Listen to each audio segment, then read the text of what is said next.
na guys! Wave 5 na tayo. Sino-sino ba yung mga nandito sa Wave 5? Zodak. Napatong ko yung pag-edit eh. Galing nung nag-edit. Pero si Katra yan yung isa na doble ko yung Skeletor. Ito kasing dalawa, Netflix to na animation. Hindi ko naman sila kailangan eh. X niyan, dalawang yan. X. Then we have here si Hordak, tsaka si She-Ra.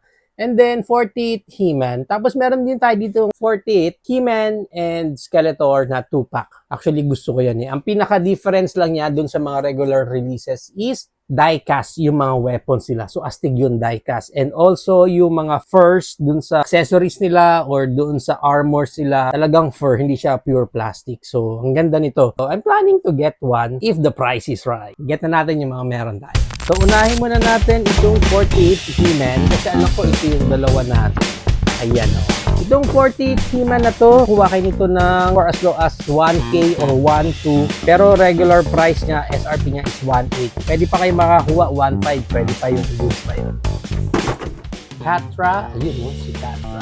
Etong si Katra, medyo mahirap na makahanap nito. Kaya yung SRP price niya is 1.8 din siya. Pero 1.5 goods na kasi nga medyo mahirap na makahanap.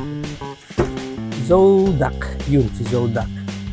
Etong si Zodak, muntik na maging butaw to eh. Marami itong naging stocks din, katulad ng mga Spycore, ng mga Tila. Pero, mas mabilis siyang naubos. So, dahil mas konti na lang yung stocks niya, kung makakita pa kayo nito ng 1K to 1.2, goods na rin yun kasi 1.8 din yung SRP nito. Si Hordak. Etong si Hordak, since deluxe na siya, of course, mga nasa 2.2 to 2.5 din ang SRP niya. Pero alam ko, bumaba na rin yung price niya. 1.8 pwede na yun. Makakabili na kayo ng Hordak. Yung ganitong Hordak, yung deluxe, yung mas malaking box niya. 1.2 or 1.4 pwede na.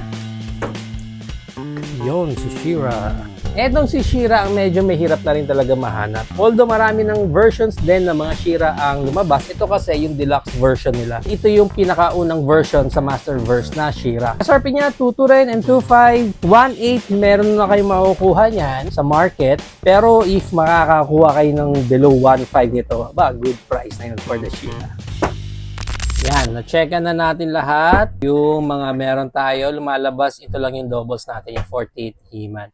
Di ko pa ma-checkan itong Wave 5 natin kasi nga plano ko pang kumuha nito. Ang price kasi nito is mga nasa 8K to 10K eh. Ganun kamahal yan.